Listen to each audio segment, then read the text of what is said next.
Estamos chegando no fim aí de um longo feriado, muitos irmãos viajaram, não estão por aqui, mas graças a Deus vocês vieram. Eu gostaria de compartilhar, um dia desses o pastor Natan vai falar das 60 equipes de oração que ele está levantando para 60 cidades, ele deixou para outra ocasião. O pastor Natan está levantando várias equipes que, num dada data, né, pastor, estarão lá. E quem sabe alguns aqui de Araçariguama, das mais diversas igrejas, e daqui também, participarão um dia desses que o pastor achar que é o momento de compartilhar, né? Precisamos despertar também os muitos evangélicos de Araçariguama para essa área menos evangelizada do Brasil. Nosso papel é fazer discípulos de todas as nações, mas começa na nossa cidade, na nossa cultura, onde nós já sabemos a língua, temos a cidadania. E já temos muitos irmãos que vieram lá do Nordeste e têm parentes, né? Quem tem parente no Nordeste, levanta a mão. Fica uns 10 segundos. 10 segundos com a mão levantada. Tá bom. Um anjo anotou, viu? Você agora vai ter que participar, você vai ter que ir nessas viagens de oração. Esse foi o tempo que o anjo anotou. Você tem parente lá, você vai precisar ser um intercessor e participar. Então, no fim do culto, você que está com o nome anotado aí pelos anjos do Senhor, você vai falar com o pastor Jonathan que você quer participar. Amém?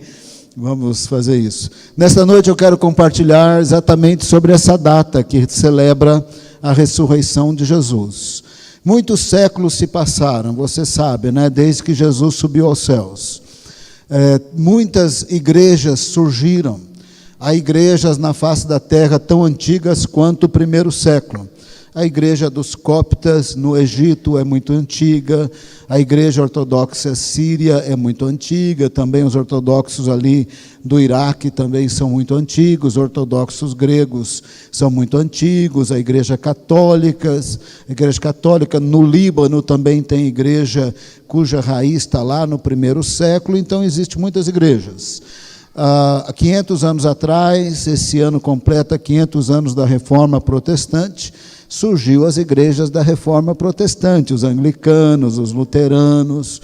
Então há muitas igrejas. Tem os batistas, que dizem que não vêm de nenhuma dessas denominações, eles vêm dos anabatistas, pelo menos é assim que eles creem. Um movimento que sempre foi a parte dessas igrejas todas, tentando estar fincado mais nas Escrituras, e assim os batistas se veem.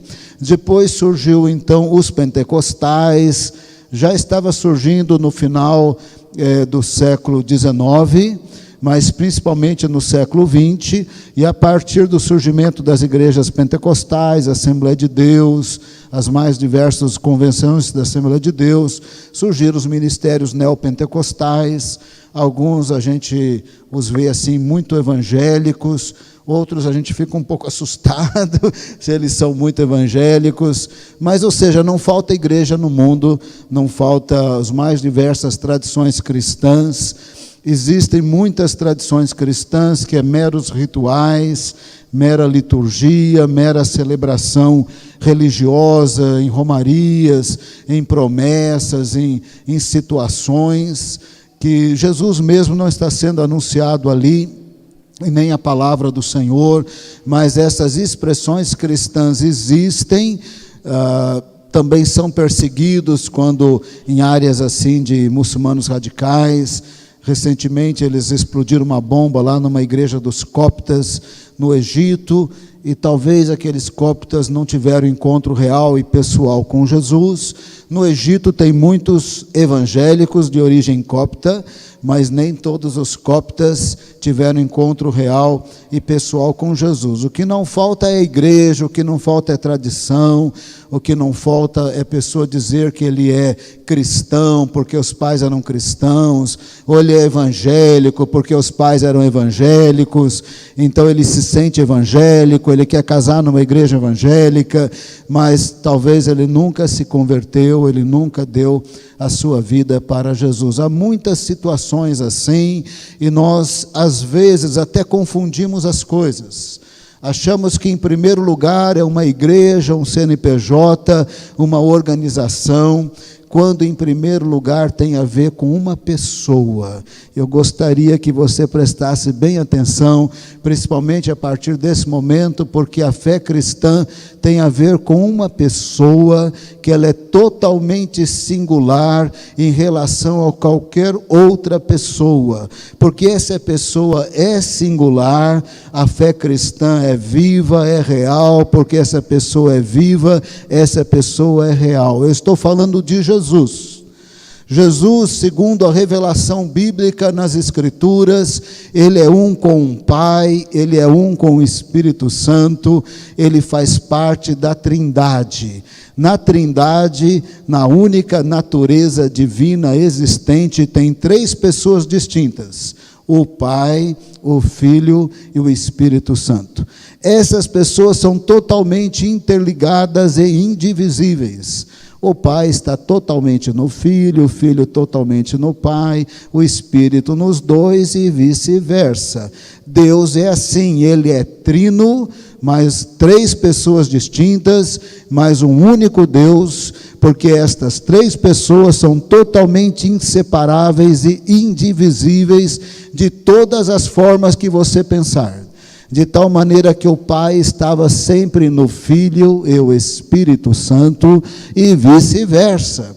Jesus podia dizer: as minhas obras são as obras do Pai, as minhas palavras são as palavras do Pai. Ele podia dizer: eu sou um com o Pai. Ele podia dizer: o Pai está em mim. E ele também podia dizer que ele tinha o mesmo poder e a mesma autoridade do Pai para ressuscitar e dar vida aos mortos. Mas ele não age de maneira independente, porque ninguém na Trindade age de maneira independente.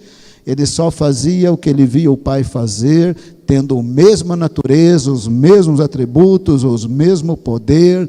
A palavra do Senhor diz que o Pai estava em Cristo na cruz, reconciliando o mundo consigo mesmo, ainda que tomando os nossos pecados. Ele disse: Pai, meu Deus, por que me desamparaste? Por causa que ele teve que tomar aquele cálice. Mas ele estava sempre com o Pai com ele e com o Espírito, de tal maneira que o apóstolo Paulo escreveu que o Pai estava com o Filho, reconciliando o mundo consigo mesmo. Sendo um com o Pai, com o Espírito Santo, uma das pessoas da Trindade, Jesus é totalmente singular, ele é eterno, ele é poderoso. A palavra de Deus diz que ele é Deus. E sendo Deus na Trindade, ele se tornou homem. Na palavra mais formal, de uma tradução mais antiga, o verbo se fez carne. É a mesma coisa que dizer que Jesus tornou-se homem. Mas sendo o que ele é, a palavra de Deus também diz que ele criou todas as coisas. Em João capítulo 1 diz que ele criou o mundo, e o mundo não o conheceu. João 1 também diz que ele fez todas as coisas, e sem ele nada se fez. E Hebreus capítulo 1 diz que ele é o resplendor da glória de Deus, a expressão exata do seu ser. Ele não é 99% Deus, ele é 100% Deus. Em Colossenses capítulo 1, Paulo diz que nele habita o esplendor da glória de Deus, o 100% da glória de Deus, sendo que nele tem o 100% no Pai e no Espírito, de tal maneira que eles estão um nos outros, de maneira totalmente inseparável, sendo 3 pessoas distintas, um pode falar com o outro. Sendo Jesus eterno, ele é Deus, ele é Criador, ele é totalmente singular. Totalmente singular. Não tem uma pessoa na face da terra que pode ser ele ou se comparar com ele, porque ele é o Criador que se tornou homem, tendo o Pai e o Espírito totalmente nele o tempo todo, e sendo pelo Espírito Santo ungido para o seu ministério de Messias. Ninguém é igual a ele, ninguém é o resplendor da glória de Deus como Jesus. Ninguém é a expressão exata do ser de Deus como Jesus. Ninguém criou o mundo e o mundo não o conheceu sem Jesus. Só tem Jesus. Ele é totalmente singular. Na palavra de Deus, segundo o profeta Isaías, quando ele fosse gerado em Maria, ele seria Emanuel, Deus conosco. Ainda que voluntariamente ele limitou-se no tempo e no espaço para tomar um corpo humano e ser 100% humano, para morrer naquela cruz, com corpo humano, com dor de corpo humano, com sangue de corpo humano, exatamente como estava escrito. Mas naquela cruz, tendo tomado a forma humana, tendo se tornado um ser humano, naquela cruz estava o maravilhoso conselheiro. Naquela cruz estava o Deus forte, o Pai da eternidade, o príncipe da paz. Naquela cruz estava o eterno Deus, o Criador de todas as coisas, com o ser na Trindade, com o Pai e com o Espírito Santo, criou todas as coisas. Ali estava Deus. Por isso ele podia dizer: antes que Abraão existisse, eu sou, referindo-se ao nome de Deus, cujo significado é eterno. Eu sou eterno, por isso antes que Abraão existisse, eu sou.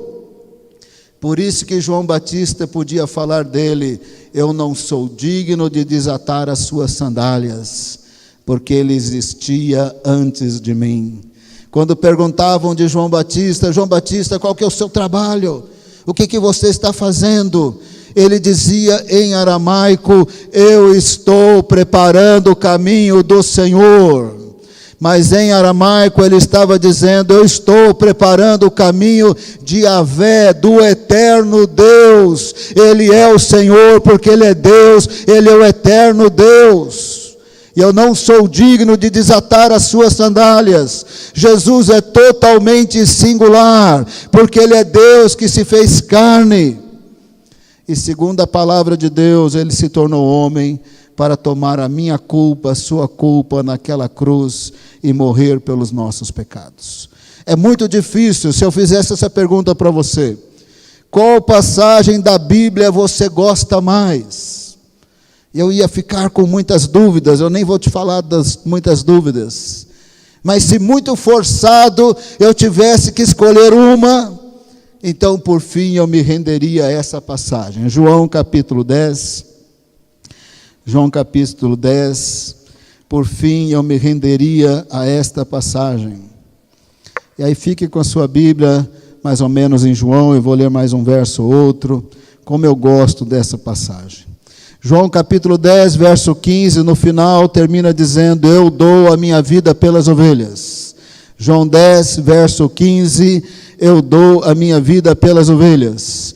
Mas veja o verso 17. Por isso é que o Pai me ama, porque eu dou a minha vida para retomá-la.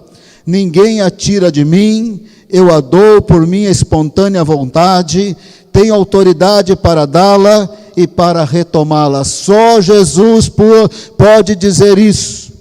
Só Jesus podia dizer isso.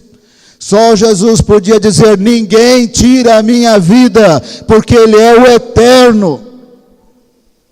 Jesus não morreu naquela cruz porque Ele tinha que morrer por causa de algum pecado dele. Ele morreu naquela cruz por nós, segundo a palavra de Deus, de maneira voluntária, de maneira espontânea. Ninguém tira a minha vida. Eu a dou de maneira espontânea, e eu a tomo de volta. E Ele disse: eu a tomo de volta no terceiro dia. Você sabe que se Ele falasse: eu a tomo de volta em meia hora, estava valendo também. Você sabe que se Ele dissesse em um dia, estava valendo também. Você sabe, se Ele dissesse em 2 dias, estava valendo. O dia que Ele marcasse, 4º, 5º, 6º, não interessa, estava valendo. Porque Ele é o único que podia dizer: eu a tomo de volta a hora que eu quiser.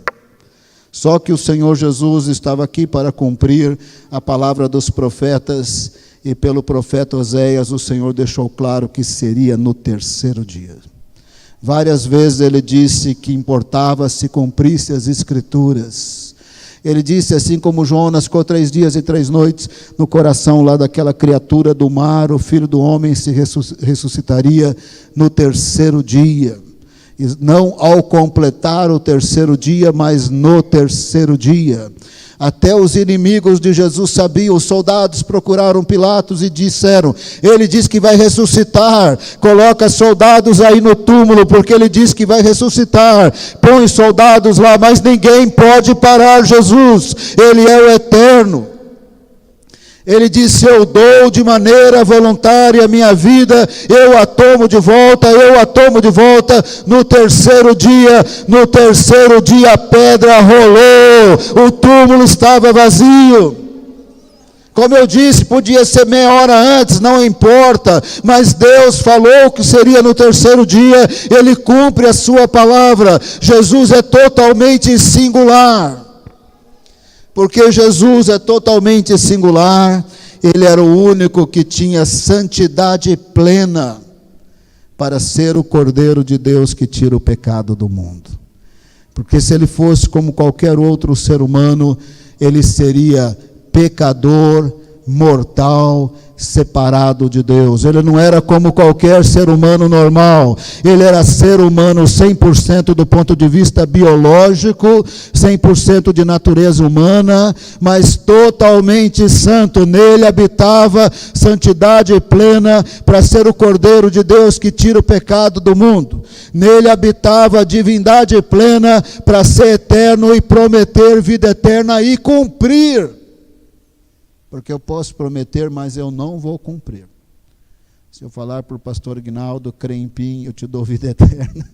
Se ele for bobo o suficiente para acreditar, eu nunca cumprirei.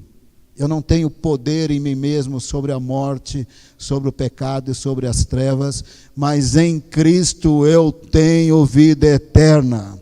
Em Cristo eu tenho perdão de pecados e vitória para o pecado. Em Cristo eu tenho vitória para a morte. Em Cristo eu estou assentado com Ele nas regiões celestiais, acima de principados e potestades. Nenhum ser humano tem a singularidade de Jesus. Nenhum ser humano é Deus como Jesus, que se tornou homem para de maneira voluntária dar a sua vida e a tomar de volta, derrotando o pecado, o diabo e a morte, podendo prometer vida eterna e dar vida eterna. Outro texto que eu quero ler está em João 5, capítulo 25.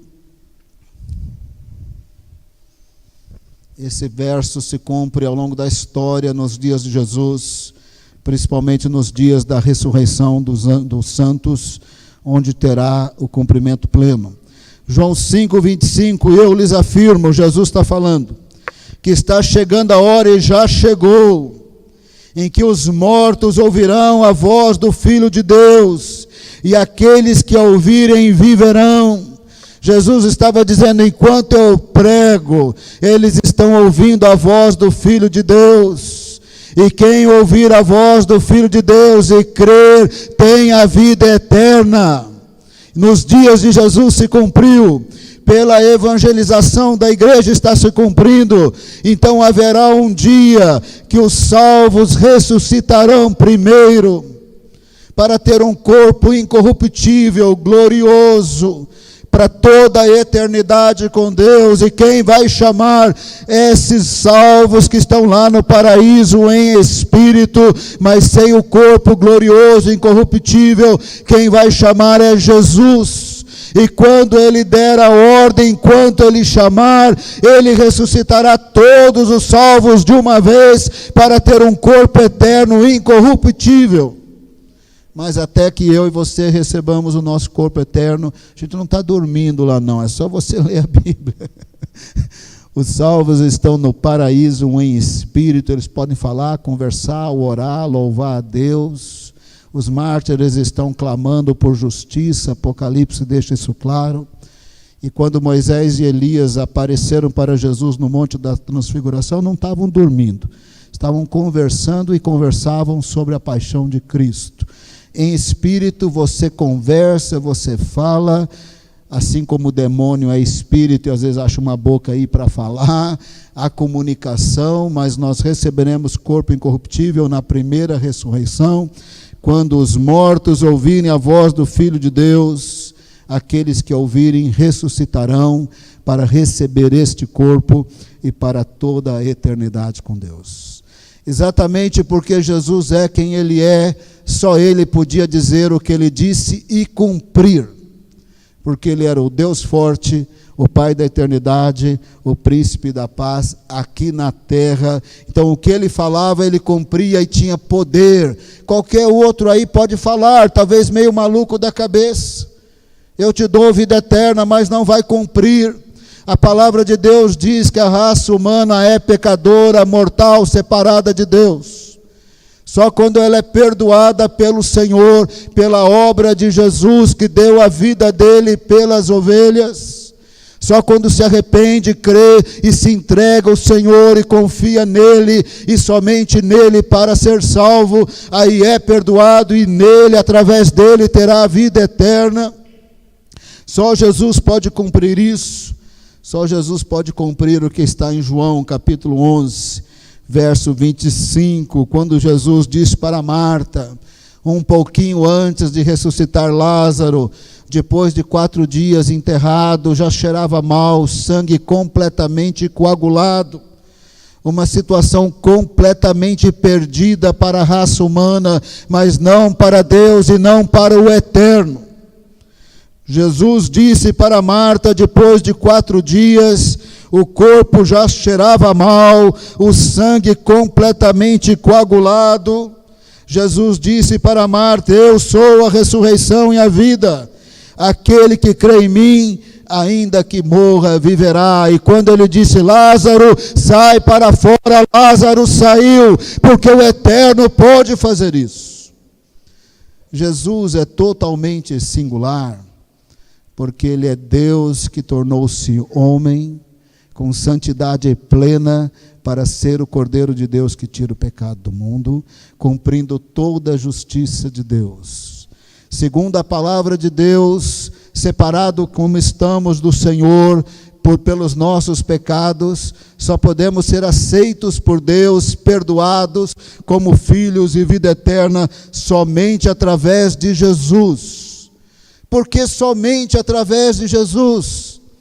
O pastor Silas quer ser um pouco chato, a Bíblia quer ser exclusivista, nós não queremos ser politicamente corretos, porque seria muito melhor, muito mais popular dizer, todos os caminhos levam a Deus, todo mundo ia me amar, os muçulmanos não matariam os cristãos, os espíritas não se sentiriam ofendidos, os cristãos de rituais e liturgias nominais não ficariam ofendidos quando nós falamos, só Jesus é o mediador entre Deus e os homens, não é esse santo, aquele santo, todos iriam nos amar, seria mais fácil falar, todos os caminhos levam a Deus, mas não, porque só teve um na história com santidade plena, para ser o Cordeiro de Deus que tira o pecado do mundo.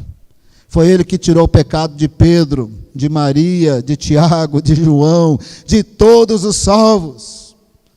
Só Ele tinha santidade plena para ser o Cordeiro de Deus que tira o pecado do mundo. Só Ele tinha poder de divindade e eternidade para ressuscitar, vencer a morte, o diabo ao vencer o pecado e ser Senhor no céu e na terra. Nenhum santo pode fazer isso, nenhuma religião pode fazer isso. Eu seria muito mais popular, muito mais amado se eu falasse que há muitos caminhos para Deus, mas é a mesma coisa que dizer que haveria uma outra pessoa, pelo menos uma outra pessoa com santidade plena para ser o Cordeiro de Deus que tira o pecado do mundo, mas não, todos pecaram e carecem da glória de Deus, menos Jesus.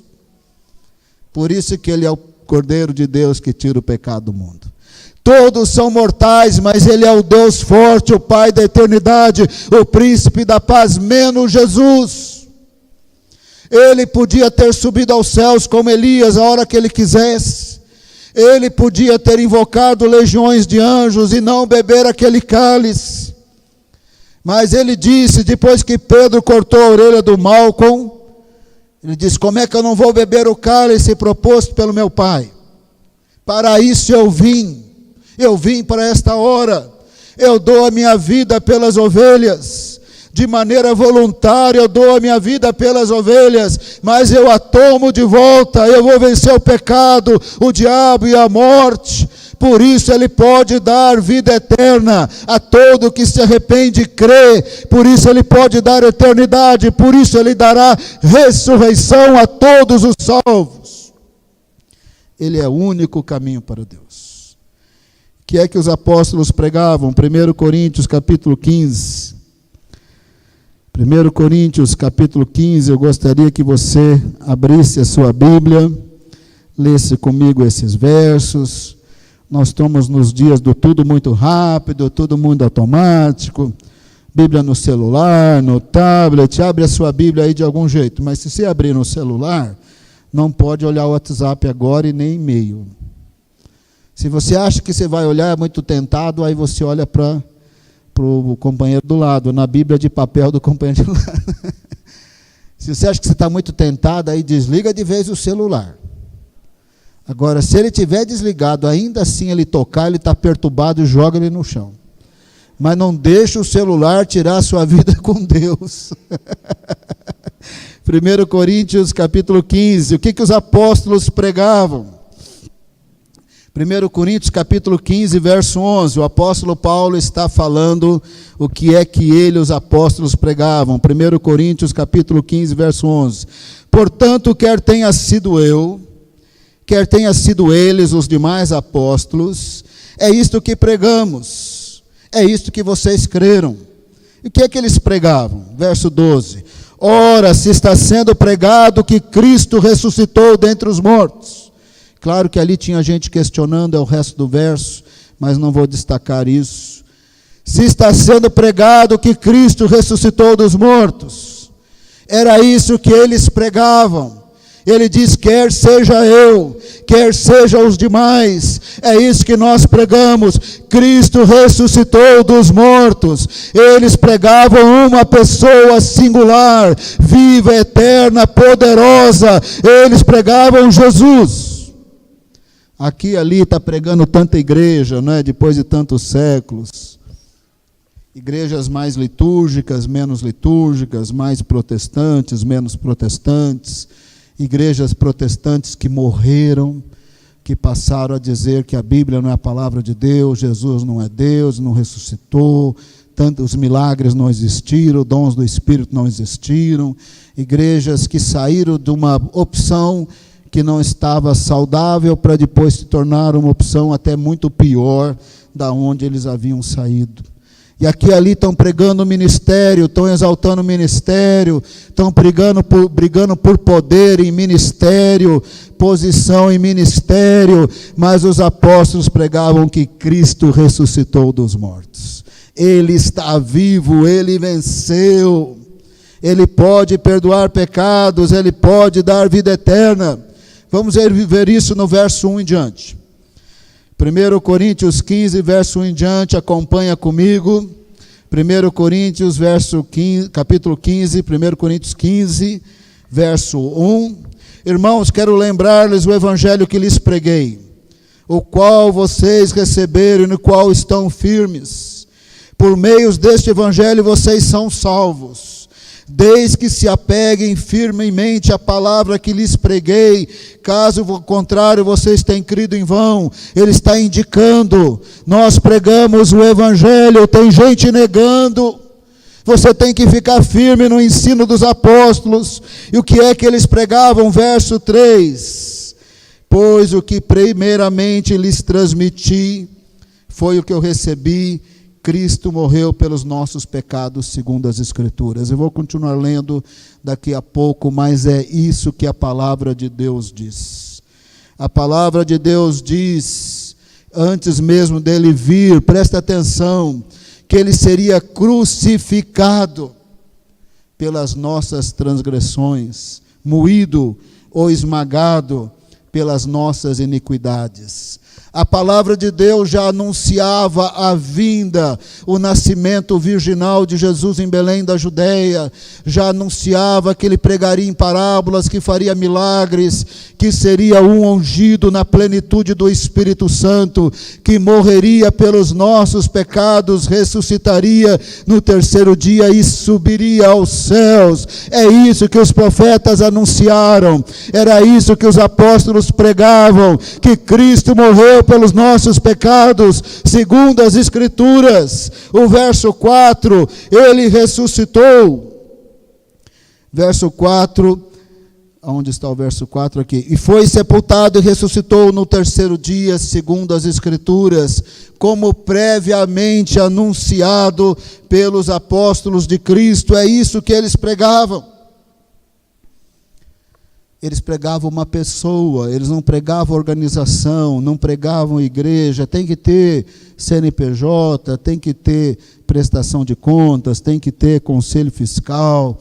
Mas em primeiro lugar, eles não pregavam organização, eles pregavam uma pessoa singular. E presta bem atenção no que a palavra de Deus dizia.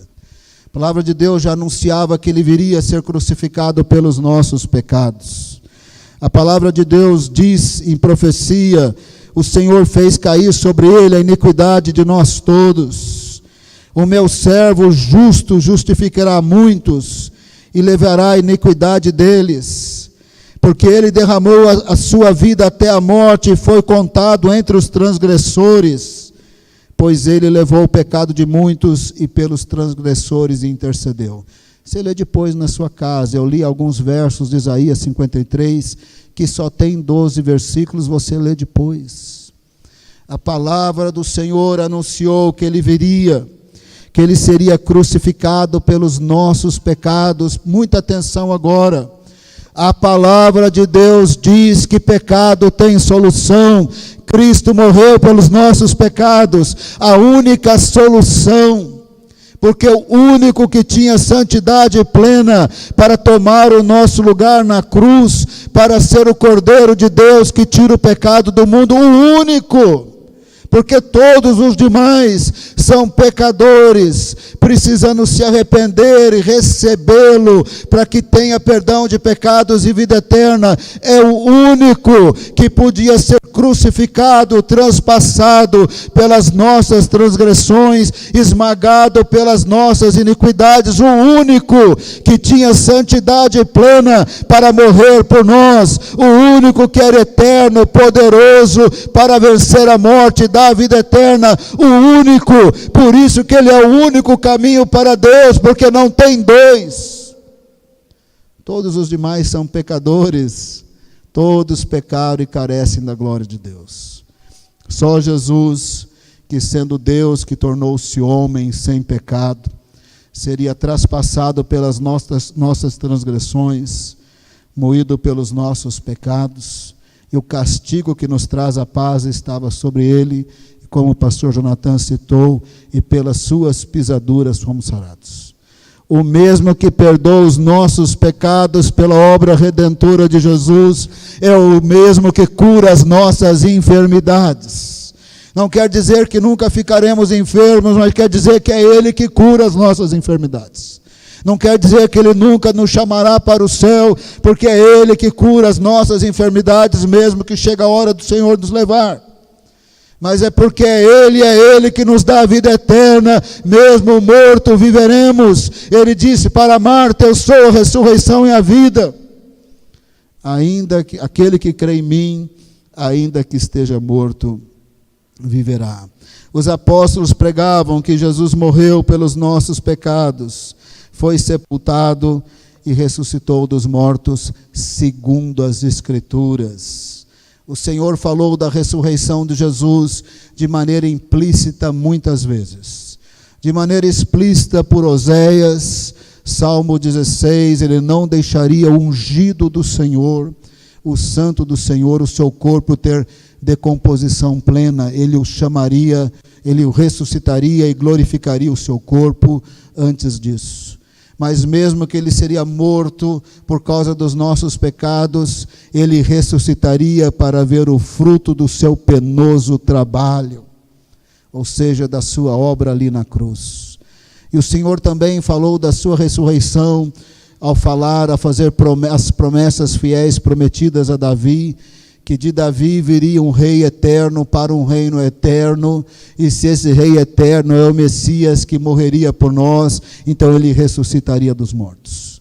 De maneira implícita, as promessas feitas a Davi, à humanidade, aos patriarcas, se cumprem por meio da obra redentora de Jesus e a sua ressurreição, e de maneira mais explícita em Oséias, Salmo 16, por aí afora tem outros textos também. É isso que os apóstolos pregavam, era isso que eles ensinavam.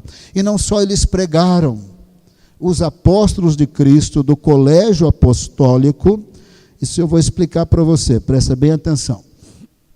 A palavra apóstolo está sendo usada nos dias de hoje com muitos significados, e às vezes os irmãos ficam um pouco confusos, então eu quero explicar.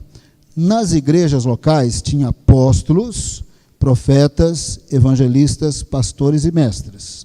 Então é um ministério da igreja local, como profeta também é, evangelista também é, pastores e mestres também são.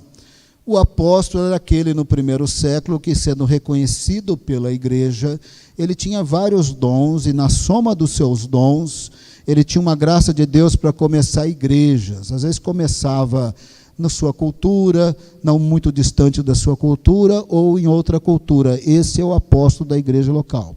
Ele é o primeiro, porque se ele não começar a igreja, não tem convertido. Se não tem convertido, não tem pessoa para se tornar profeta, nem evangelista, nem pastor e mestre. Ele é o primeiro, porque ele que começa igrejas, ele é agraciado por Deus. Esse é o apóstolo da igreja local. Agora, os apóstolos de Cristo são 12 mais o apóstolo Paulo. Eles formam o colégio apostólico. Nós só somos crentes se perseverarmos no ensino dos profetas e dos apóstolos do colégio apostólico. Esse grupo é fechado. É os 12 e mais Paulo. Ninguém entra nesse grupo, ninguém sai desse grupo. Ninguém que, por mais que goste do título apóstolo, ele tem autoridade do colégio apostólico. Nós só somos crentes se perseverarmos no ensino do colégio apostólico, como consta no Novo Testamento. Os demais apóstolos são implantadores de igreja, que poderiam usar o título missionário, o título pastor, mas nos dias de hoje eles estão gostando muito de usar o título apóstolo. A palavra apóstolo não é hierarquia papal. O apóstolo do ministério tal, muito ungido, muito poderoso, o dono daquela igreja. Esse não é o significado da palavra apóstolo no Novo Testamento. Está sendo usado assim, mas não é o significado da palavra apóstolo no Novo Testamento. O colégio apostólico não só pregava, não só ensinava, eles viram Jesus ressurreto. 1 Coríntios capítulo 15, verso 5, ele apareceu para Pedro, antes mesmo de aparecer para os discípulos no caminho de Emaús, apareceu para Pedro. 1 Coríntios capítulo 15, verso 5, depois apareceu para os 12, referindo-se ao grupo de apóstolos, mas uma semana depois, para o grupo de apóstolos também como com Tomé. Verso 6, 1 Coríntios 15, 6, apareceu para 500 pessoas, vários deles estão vivos, possivelmente lá na Galileia. Lembra que os anjos falaram para as mulheres, fala para os discípulos que eles vão para a Galileia, tinha um encontro lá marcado. Na Judeia, Jesus apareceu para Maria Madalena, para as mulheres, para Pedro, caminho de Emaús, os 2 discípulos do caminho de Emaús, para 11 apóstolos, talvez Matias estava ali junto, já estava junto antes da ordenação, porque ele foi testemunha da ressurreição, mas eles tinham que subir para a Galileia. Na Galileia teve uma aparição para muitos discípulos de Jesus, esse é o final de Mateus 28, e parece que aí está as 500 pessoas no Monte Tabor, segundo a tradição. Verso 7, depois sabemos que eles tinham que descer para a Judeia. Jesus aparece novamente na Judéia, eles têm que esperar em Jerusalém até que do alto fossem revestidos de poder. Em algum momento ele apareceu para Tiago, seu meio-irmão, que depois, nesses dias que Paulo escrevia 1 Coríntios 15, era o líder da igreja em Jerusalém. Tiago, filho de Zebedeu, já estava morto, viu Jesus na aparição dos 12. O Tiago, filho de Alfeu, viu Jesus na aparição dos 12. Mas aí tem uma aparição para o meio-irmão de Jesus. O que ele estava dizendo é: não só pregamos, porque está nas Escrituras, nós somos testemunhas. Depois ele diz também, aí por fim ele apareceu para mim, verso 8. Depois apareceu para mim, como um apóstolo que nasceu fora de tempo. Verso 9, eu sou o menor de todos, não sou digno, eu persegui a igreja, pela graça de Deus eu sou o que sou, e a graça de Deus não foi em vão para mim, eu trabalhei mais do que eles. Só no verso 11 ele diz, quer seja eu, quer seja eles, é isso que nós pregamos, Cristo ressuscitou dos mortos, Ele está vivo. Nós estamos nos dias, irmão, que nós temos que pedir perdão para Deus, porque nós estamos pregando muita coisa e nós não pregamos Jesus, nós não pregamos a singularidade da pessoa de Jesus. Só porque Ele é Deus que se fez homem com santidade plena, era o único que podia morrer pelos nossos pecados, era o único que tinha poder para vencer a morte ao diabo, e é o único que tem eternidade em si mesmo, para dar vida eterna a todo aquele que se arrepende e crê. Por isso que Ele é o único caminho para Deus.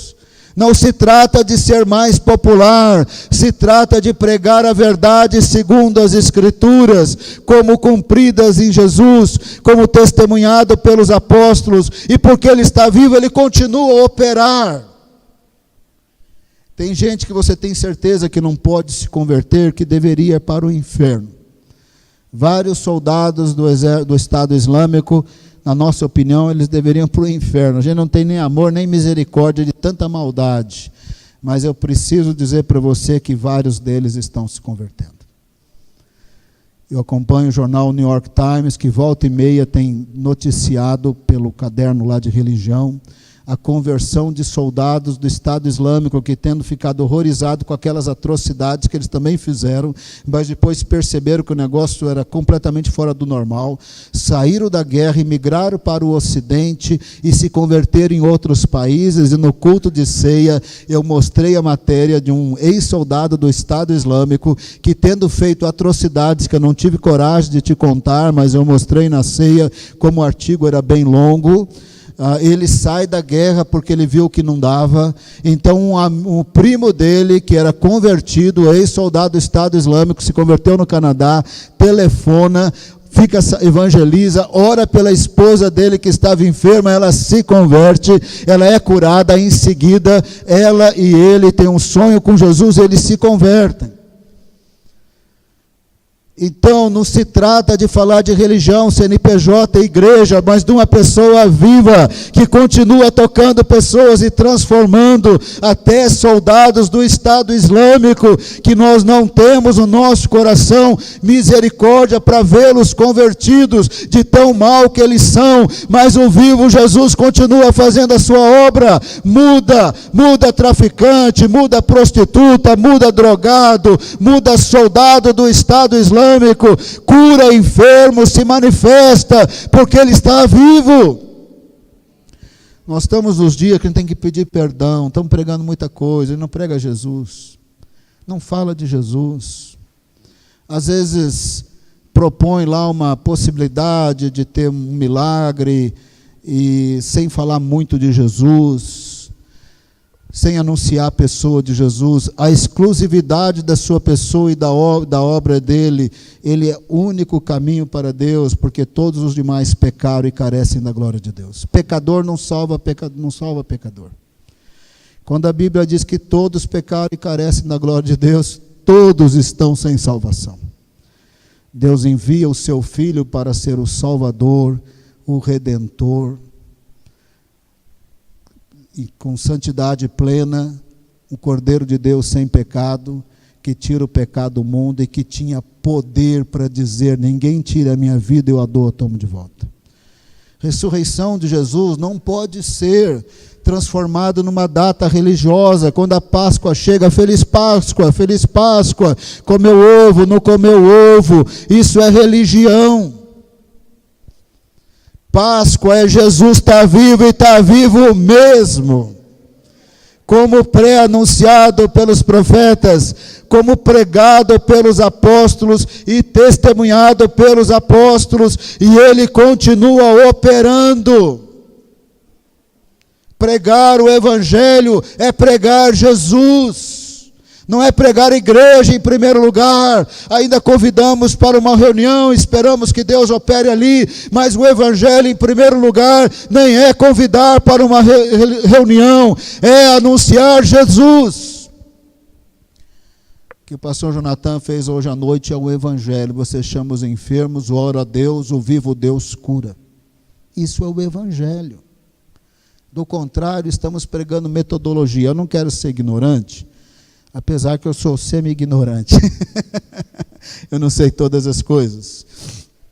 Mas tem muitos cursos por aí, crescimento de igreja, com conselhos muito práticos, inclusive muito bons. Melhore a recepção da igreja, seja simpático, sorria, pega o nome, o telefone, se apresenta. Conselhos bons, ninguém é bobo para não dizer que é bom. Mas isso também não é o Evangelho. O Evangelho não é regras de crescimento da igreja.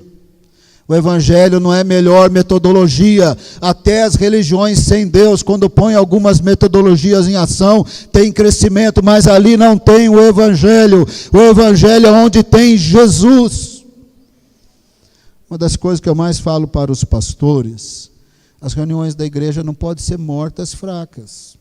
O povo tem que entrar na igreja e sair edificado, porque onde tem o Espírito Santo de Deus tem que ter edificação. Se levantou, falou, foi que nem uma lata vazia, ninguém saiu edificado, não teve presença de Deus, não teve realidade do Deus vivo no culto, não teve o vivo Jesus. Nós não podemos viver sem o vivo Jesus, com um sorriso nos lábios. Nós temos que lamentar. Nós não podemos ir para a reunião de oração e achar que está morta e sempre vai ficar morta. Se está morta, precisa da vida de Jesus. Precisa da realidade de Deus. Tem que haver arrependimento, tem que haver contrição, tem que haver clamor. Não podemos viver sem Deus contentes. Nós temos que querer a realidade do vivo Jesus. Temos que orar pelos sinais, pelos milagres, por arrependimento de pecado, por discernimento, para descobrir o que está atrapalhando a nossa vida, o que está tomando o lugar de Deus. Do contrário, nós vamos virar religião cristã, e tem muita religião cristã, tem muito ritual, tem muita liturgia, tem repetição de programa, mas nós precisamos do vivo Jesus, e não podemos parar de pregar o vivo Jesus. Os apóstolos anunciavam o vivo Jesus. Pessoas foram transformadas na cidade de Filipos, Tessalônica, Corinto, quando Paulo expunha pelas Escrituras que Jesus era o Cristo, estava vivo, e aí com autoridade espiritual, pessoas se convertiam, eram curadas, demônios expulsos, porque o vivo Jesus estava ali, fazendo a mesma obra.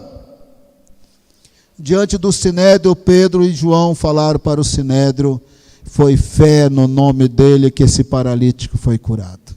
Foi o Jesus que vocês mataram que curou esse homem aqui. Vocês o mataram, mas vocês não mataram, porque ele é eterno. Vocês o mataram, mas ele ressuscitou quando ele disse: ele é eterno, não deu para matá-lo. Ele se tornou homem para morrer por nós, mas ele tomou de volta a sua vida, ele está vivo. E foi fé no nome dele que o paralítico andou. E o Caifás disse: não prega mais. Vamos pregar sim. Nós não vamos obedecer homens, nós vamos obedecer Deus. Nós o vimos ressurreto. Ele subiu aos céus, ele está vivo. é Senhor nos céus e na terra. Irmãos, que Deus nos agracie de tal forma que nós vamos ter nojo de religião morta. E nunca vamos contentar com o culto morto, vigília morta, tudo morto. Lugar de morte é no cemitério, não é na vida cristã. Na vida cristã tem o Deus vivo, poderoso. Não quer dizer que a gente nunca fica triste ou desanimado, não é isso. Às vezes tem luta, tem notícia triste, mas quer dizer que quando eu abri a minha Bíblia, Deus deveria falar comigo. Quer dizer que quando eu orasse, eu deveria ouvir a voz do Espírito, pelo menos falando, aguenta firme, eu estou com você, vai mudar. Não pode ser morto, nunca ouve a voz de Deus, nunca tem vida. Religião. Eu estou bem porque eu fui em culto, eu faltei no culto, eu estou mal. É para vir no culto mesmo. É um bom sinal que está morrendo quando falta. Mas a vida não está nem na frequência do culto, a vida está na pessoa de Jesus. Que fique bem claro que não é para faltar no culto. Mais claro ainda que o celular não pode te atrapalhar. E se ele tocar desligado, taca ele no chão, está perturbado. Leia a Bíblia, irmão. Pega aí a NVI, uma tradução muito boa. Deus vai começar a te dar tanto entendimento, tanta compreensão. A reforma protestante foi feita quando Lutero estudou o livro de Romanos.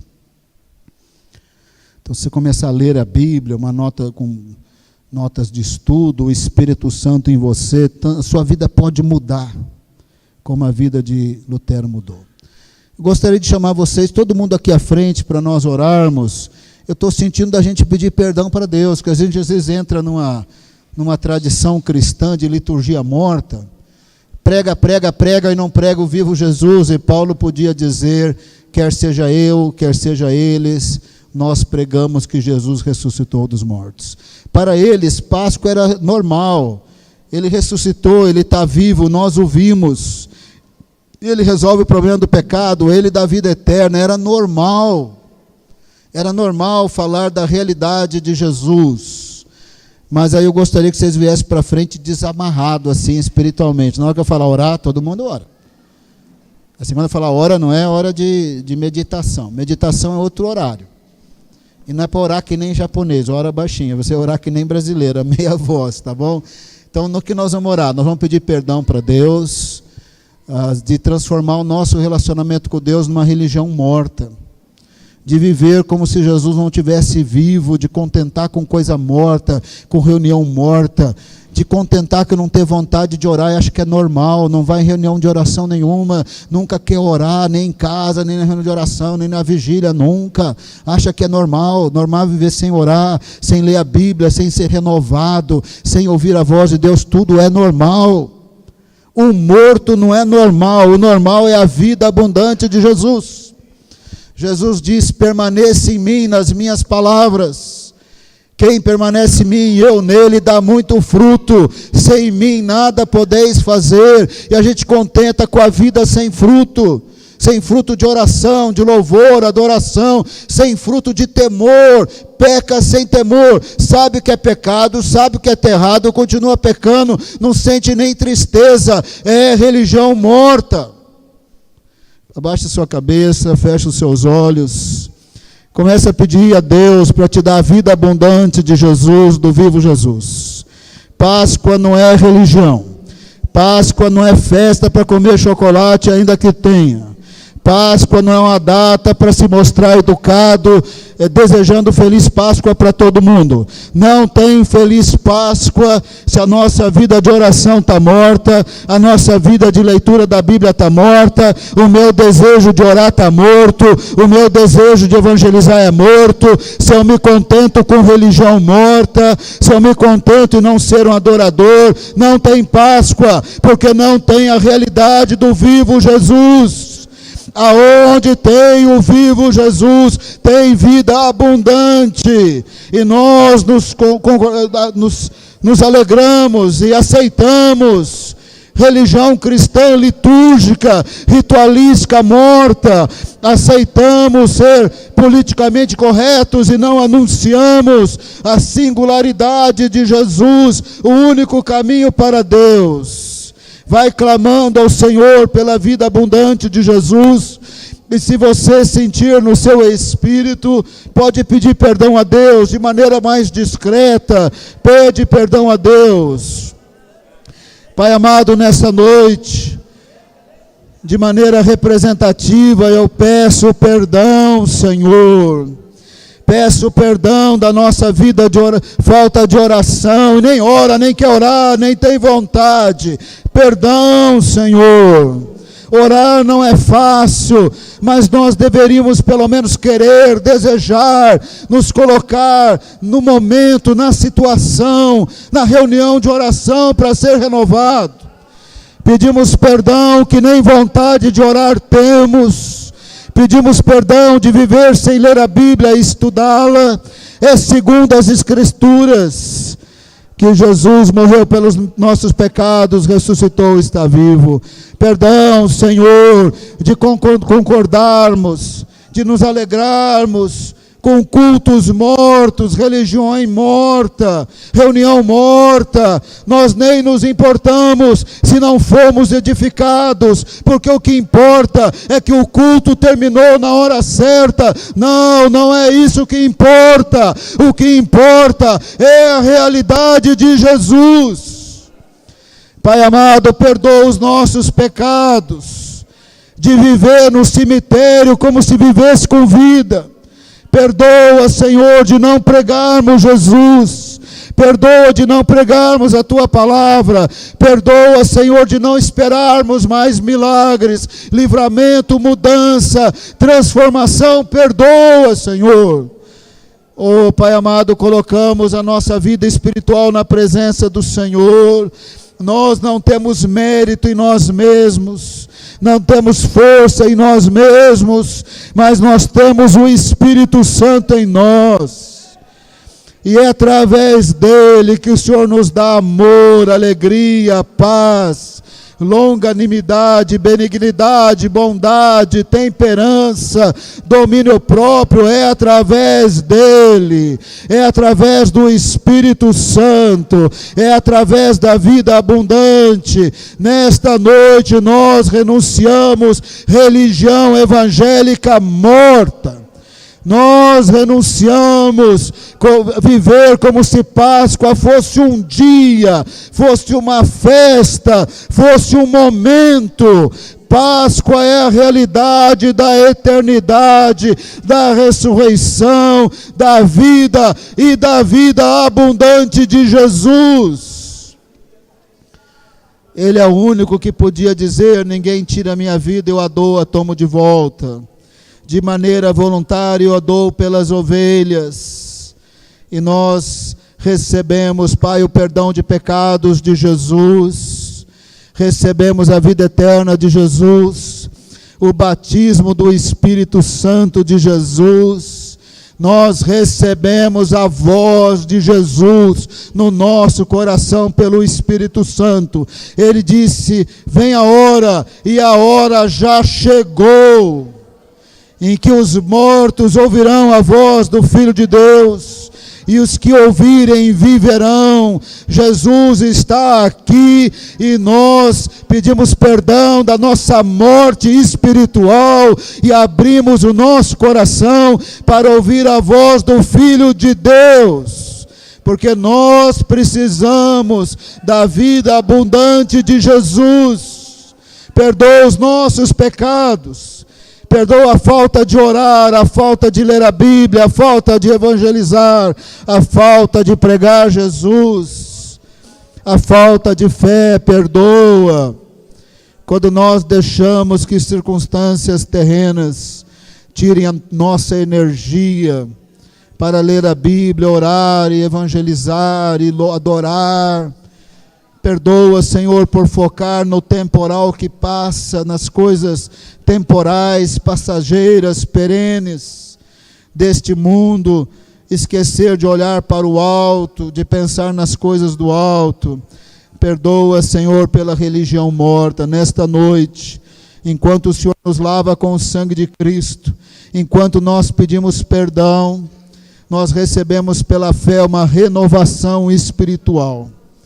nós sairemos dessa igreja renovados. Não tem importância que é feriado e muitos viajaram, mas nós viemos aqui ouvir a tua voz. Nós estamos aqui nesse feriado para ouvir a tua voz e para receber do teu trono a tua presença, a tua renovação, para sair da igreja na plenitude do Espírito Santo. O Senhor quer operar no Brasil, e o Senhor quer uma igreja cheia do Espírito Santo. Pai amado, nós saímos dessa igreja renovados pelo Senhor, pela tua presença. Nós não saímos esperançosos em nós mesmos, saímos esperançosos no Senhor. O Senhor vai visitar cada pessoa que está aqui na frente, eles vão dormir melhor, vão levantar descansados. Amanhã o coração vai estar aquecido para o Senhor, para a tua palavra, para a oração, para o perdão. Para o perdão, para a oração, para buscarem a tua face. Oh Pai amado, é obra de Deus, é obra do Espírito, não é obra de pastor, não é obra de igreja, é obra do vivo Jesus, aleluia.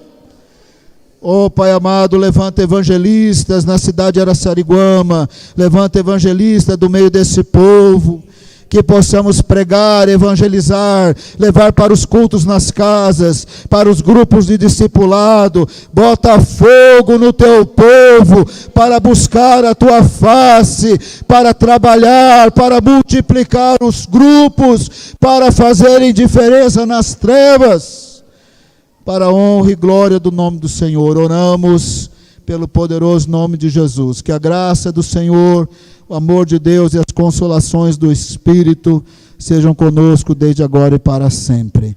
Que Deus os abençoe, cumprimenta os irmãos, não saia correndo da igreja, não é Fórmula 1.